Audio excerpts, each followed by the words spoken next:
Railway trade ইউনিয়নের মান্যতাপ্রাপ্ত যে election আগামী দিনে হবে সেই ইলেকশনের বিষয়ে কি বললেন শুনে নিন। ইআরএমসি ইস্টার্ন মেন্স কংগ্রেসের সেন্ট্রাল অফিসে চলে এসেছি এবং সেন্ট্রাল অফিসে আমরা ইস্টার্ন মেন্স কংগ্রেসের কেন্দ্রীয় নেতা তথা ইস্টার্ন মেন্স কংগ্রেসের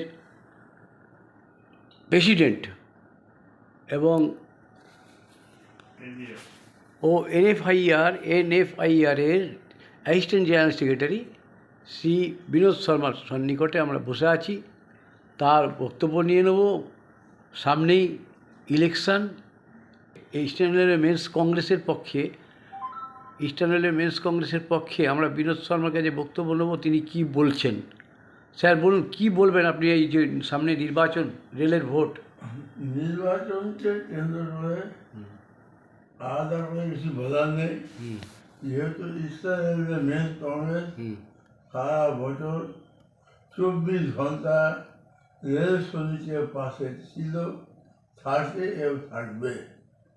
হেন একটা ইস্যু নেই রেল শ্রমিকের এবং রেল উদ্যোগে যেটা নিয়ে ইআরএমসি সরব হয়নি, আন্দোলন করেনি। ইআরএমসি একমাত্র সংগঠন যে সারা রাত জেগে রেল প্ল্যাটফর্মে বসে ধর্ণা দেয়, আন্দোলন করে রেল শ্রমিকের দাবি দেওয়ার জন্য কথা বলে। আজকের দিনে আমাদের অনেক দাবির মধ্যে সবচেয়ে বড় দাবি হলো ওপিএস ছাড়া আমরা আর কোনো কিছু মানব না। এনপিএস বলুন, ইউপিএস বলুন, আর অন্য কোনো পিএস বলুন, আমাদের দাবি একটাই ওপিএস। তবে এই ওপিএস নিয়ে আজকে নির্বাচনে এসছে বলে আমরা মাঠে নামিনি। আমাদের অন ডকুমেন্ট আমরা প্রমাণ করে দেবো যে ওপিএস নিয়ে ইআরএমসি প্রবেশিকার আন্দোলন আছে। ইআরএমসি একটা কথা গর্ব করে আমরা বলতে পারি, আমরা মিথ্যে কথা বলি না। আমরা যা দাবি করি, যে কথা বলি, তার সমর্থনে ডকুমেন্টারি এভিডেন্স আমাদের কাছে আছে। আমরা যা পেরেছি, যা পারিনি, আগামী দিনে পারবো। কিন্তু রেল শ্রমিককে নিয়ে আমরা রাজনীতি করি না, আমরা কাউকে ভাবতা দিই না এবং ইআরএমসি রাজনীতি করেই না। আমাদের কোনো রাজনৈতিক দলের সঙ্গে কোনো সম্পর্ক নেই। আমাদের একটাই পরিচয়, রেল শ্রমিক আর রেল শ্রমিক। সুতরাং আমরা নিশ্চিত রেল শ্রমিকের আস্থা, আশীর্বাদ, বিশ্বাস আমরা পাবই পাবো। বলছি, রেল শ্রমিকদের আশীর্বাদ এবং বিশ্বাস পেয়ে যদি জয়লাভ করার পর আপনাদের কাজ কি হবে? আমাদের কাজ একটাই, রেল জাতীয় সম্পদ, রেলকে ধ্বংস হতে দেব না, কেন রেল আমাদের রুটি। আর রেল শ্রমিকের ন্যায্য দাবি দাবা নিয়ে সর্বক্ষণে আন্দোলন যদি কেউ করে, তার নাম ইআরএমসি এবং আমাদের চরিত্র বজায় থাকবে। আমরা নিয়ে নিলাম ইস্টার্ন রেলওয়ে মেন্স কংগ্রেসের যে কর্ণধার প্রেসিডেন্ট শ্রী বিনোদ শর্মার বক্তব্য। আপনারা দেখবেন এই মুহূর্তে জনপ্রিয় পোর্টাল চ্যানেল সোশ্যাল মিডিয়ায় মহন্ত দাশগুপ্তর খবরে। চলে এসেছি ইস্টার্ন রেলওয়ে মেন্স কংগ্রেসের সেন্ট্রাল অফিসে, হাওড়াতে কেন্দ্রীয় অফিস, এবং সেই অফিসে আমরা ইস্টার্ন রেলওয়ে পিডব্লিউ কংগ্রেসের প্রেসিডেন্ট চন্দ্রশেখর প্রসাদ ভার্মা মহাশয়ের কাছে আমরা চলে এসেছি। আমরা তাদের কাছে জেনে নেব যে আগামী যে রেলের যে ভোট আছে, রেল মজদুর কি আওয়াজ, যে ইস্টার্ন রেলওয়ে মেন্স কংগ্রেসের যে শ্রমিকদের যে ভোট, সেই ভোটের বিষয়ে কি বলবেন। ভার্মাজি, আপনি বলেন যে আপনি এই ভোটে আপনার ব্যাখ্যা করুন, কি বলতে চাইছেন।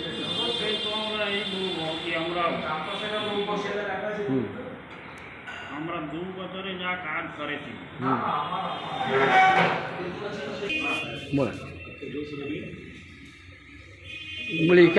এই 2 বছরে আমরা যা কাজ করেছি, আমরা একটা লিফলেট ছাপিয়েছি, এখানে 25খানা পয়েন্ট দেওয়া আছে। বুঝলেন তো, এই সব ফার্স্টেই আছে।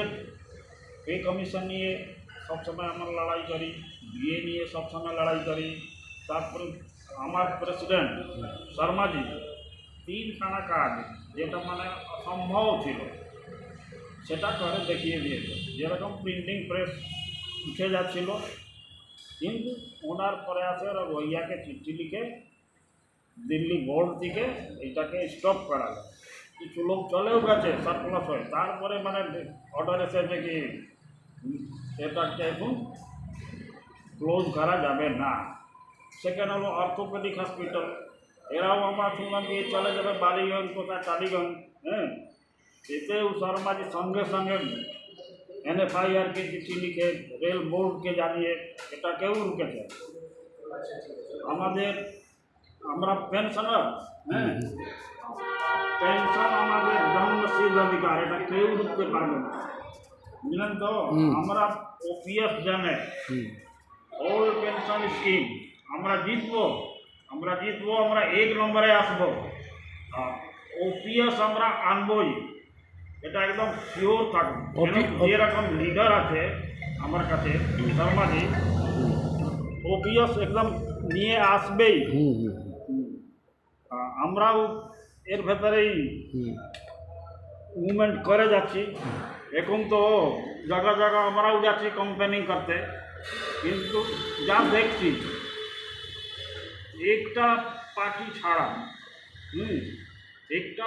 ছাড়া মোটামুটি সবার জামানত জব্দ হয়ে যাবে আজকে। মানে ইস্টার্ন এলিমেন্টস কংগ্রেস ছাড়া, ERMC ছাড়া না, ERMC ছাড়া আরেকটা পার্টি আছে, হ্যাঁ, ও হয়তো দাঁড়াবে, কিন্তু আর যারা দাঁড়িয়ে আছে হ্যাঁ, তাদের জামানত জব্দ হয়ে যাবে।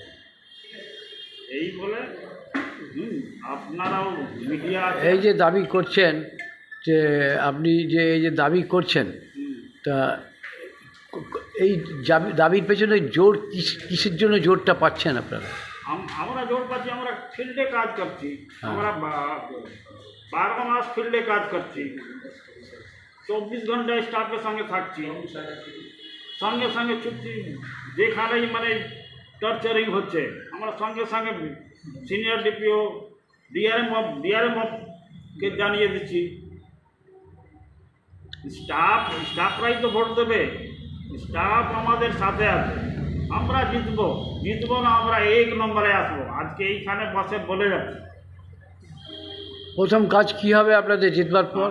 যদি জিতে, আমাদের প্রথম কাজ হবে OPS আনা। আচ্ছা, OPS নিয়ে আসবে। OPS নিয়ে OPS আমরা 1.5 বছর লড়াই করেছি। OPS का मतलब ওল্ড পেনশন স্কিম। আচ্ছা, আর কি আছে এরপর? আর কি নিয়ে লড়বেন? মেন দাবি আমাদের OPS আছে, আচ্ছা। আর কোনো দাবি নেই। আমরা আর NPS নাকি? NPS তো মানে ওই জুয়া খেলা। আচ্ছা। আমাদের পয়সা ধরুন শেয়ার মার্কেটে খাটবে, আর ধরুন কোন লোক রিটায়ার হয়ে গেল, হ্যাঁ, তারপরে কোম্পানি ডুবে গেল, কোথায় ছুটবে? বুড়ো বছরে বুড়ো হয়ে গেলে কোথায় ছুটবে? ওর থেকে ডেঞ্জারাস চালা UPS যেটা এনেছে, यूनिफाइड पेंशन स्कीम, ওটা আরো ডেঞ্জার। 18 महीना के जो बकाया भाता, हाँ, महंगाई भत्ता जो है DA, ওই সব তো দেবেই, ও সব কিন্তু এই OPS নিয়ে যে মেন লড়াই আপনার, লড়াই আমাদের OPS। এছাড়া মানে আপনারা জয় পেলেই আপনারা ঝাঁপিয়ে পড়বেন OPS। OPSই আমাদের মেন মিশন। আচ্ছা, তো আমরা দেখিয়ে দিলাম এই যে ওনার বক্তব্য। চন্দ্রশেখর প্রসাদ ভার্মা, ERPW কংগ্রেসের প্রেসিডেন্ট। ভালো লাগলে সাবস্ক্রাইব করবেন আপনার জনপ্রিয় পোর্টাল চ্যানেলে, আর খানিকক্ষণ পরেই দেখতে পাবেন। সবাইকে শুভেচ্ছা রইল। আমরা এখন হাওড়াতে ইস্টার্ন রেলওয়ে মেন্স কংগ্রেসের হেড অফিসে আছি, সেন্ট্রাল অফিস। সেই সামনেই ইস্টার্ন রেলওয়ে মেন্স কংগ্রেস ভোটের মাধ্যমে লড়াই করতে চলেছেন কেন্দ্রীয় রেল শ্রমিকদের জন্য। কেন্দ্রীয় রেল গভর্নমেন্টের, রেল সরকারের শ্রমিকদের জন্য তারা ভোটে লড়াই করতে চলেছেন। শ্রমিকদের সমস্ত দাবি দাওয়া আদায় করার তাগিদে এই লড়াই। তা আমরা বক্তব্য নিয়ে নেব সেন্ট্রাল নেতা, লিডার মাধব মল্লিকের। মাধবদা, আপনার এই যে সামনেই ভোট, ইআরএমসি রেলের যে যে ভোট, সেই ভোটের বিষয়ে আপনি কি বলবেন? কতটা জয়লাভের আশা রাখেন এবং জয়লাভ করার পরে আপনারা কি কি করবেন এবং কিসের ভিত্তিতে আপনারা লড়াই করছেন? রেল বোর্ডের সার্কুলার অনুযায়ী আগামী ডিসেম্বরের 4, 5 এবং 6 December secret election for recognition of trade union হবে, অর্থাৎ রেলওয়ে ট্রেড ইউনিয়নের মান্যতা প্রাপ্তির জন্য এই নির্বাচনটা হচ্ছে। রেলওয়ে 17টা জোন এবং চিত্তরঞ্জন লোকোমোটিভ ওয়ার্কস এবং আরসিএফ কাপড়থালা এদের এই ইউনিটগুলোর মধ্যে নির্বাচন করা হচ্ছে। ইআরএমসি ইস্টার্ন রেলের একজন one of the recognised trade union, one of the biggest trade union and oldest trade union, তারা এই নির্বাচনে প্রতিদ্বন্দ্বিতায় অবতীর্ণ হয়েছে। আমরা বহু কাজ করেছি আমাদের গত 2013-তে লাস্ট যে নির্বাচন হয়েছে, তারপরে 2024 দীর্ঘ এই সময় ধরে আমরা ইস্টার্ন রেলওয়ে কমিশনের প্রচুর কাজ করেছি। দু একটা উদাহরণ আপনাদের সামনে দিই। যেমন ট্র্যাক মেনটেনারদের আগে সই করার অধিকার ছিল না, ইস্টার্ন রেলওয়ে কংগ্রেসের উদ্যোগে জোনাল পিএনএম থেকে এনএফআইকে পাঠিয়ে রেলপোর্ট পিএনএম গিয়ে ট্র্যাক মেনটেনার এখন সেখানে সিগনেচার করতে পারছে। এছাড়া হাওড়া অর্থোপেডিক হসপিটাল এখান থেকে শিফটিংয়ের কথা বলেছে, আমরা সেটা রুখে দিয়েছি। বলছি না, এখানে ওটা রিপেয়ারিং করে এটাই চালু রাখতে হবে। এখন ওটা রিপেয়ারিং হচ্ছে, ট্রিটমেন্ট হচ্ছে, অপারেশন সবই হচ্ছে। শুধু তাই নয়, আমরা মহিলা যে কর্মী আছে তাদের ওয়ার্কিং কন্ডিশনের জন্যে আমরা নিয়মিত নজর রাখছি বা নিয়মিত আমরা নির্দিষ্ট সময় অন্তর পিসিপিও বা জেএমআরডির কাছে এই ব্যাপারে আমরা মেমোরান্ডাম দিয়ে আসছি, যাতে মহিলা কর্মচারীদের ওয়ার্কিং কন্ডিশন সুস্থভাবে হয়। সেফটি ক্যাটাগরি বিভিন্ন যে শেড, ক্যারিয়ার ওয়ার্কশপ, যে ইন্ডাস্ট্রিয়াল হাব যেগুলো আছে, তাদের ওয়ার্কিং কন্ডিশন সুস্থভাবে যাওয়া, তার জন্য লাগাতার প্রয়াস চালাচ্ছে। Apart from the NPS, OPS এবং ইউপিএস থেকে লড়াই চলছে। ইআরএমসি স্ট্যান্ড খুব পরিষ্কার, আমরা কিন্তু ওপিএস চাই, এনপিএসও চাই না, ইউপিএসও চাই না। আমাদের দাবি হচ্ছে ওল্ড পেনশন স্কিম, অর্থাৎ রেলওয়ে সার্ভিসেস পেনশন রুলস 1993। আমার এছাড়া হচ্ছে গত 18 মাসের যে কোভিড পিরিয়ড ডিএ যে পেন্ডিং রয়েছে, এরিয়ার পেন্ডিং, সেই ডিএটা আমরা পেতে চাই। এছাড়াও এনএফআর এর তরফ থেকে অলরেডি অক্টোবর 2023-তে মাননীয় প্রধানমন্ত্রীর কাছে রিপ্রেজেন্টেশন দিয়েছে আমাদের 8 সেন্টার পে কমিশন গঠন করার জন্য। এই সামগ্রিক দাবি নিয়ে এবং আরও অনেক দাবি আছে, যেমন আমাদের চাইল্ড কেয়ার নিউজের ক্ষেত্রে আমরা দাবি করেছি যে ওটা 1000 ডেজ উইথ ফুল পিএনএনআরস। এছাড়াও যে আমাদের অ্যাচিভমেন্টটা হচ্ছে ইআরএমসি এবং এনএফআইএল, সেটা হচ্ছে যে সকল সুপারভাইজার আছে তাদের লেভেল 7 থেকে লেভেল 8, লেভেল 8 থেকে লেভেল 9 এটা আমরা অ্যাচিভ করতে পেরেছি। এটা দীর্ঘদিনে আমাদের লড়াই ছিল সেটা। শুধু তাই নয়, যে সকল উইডো, আনম্যারিড, ডাইভোর্স ডটার যারা ফ্যামিলি পেনশন পান, তারা একসময় কিন্তু ফিক্সড মেডিকেল অ্যালাওয়েন্স পেতেন না।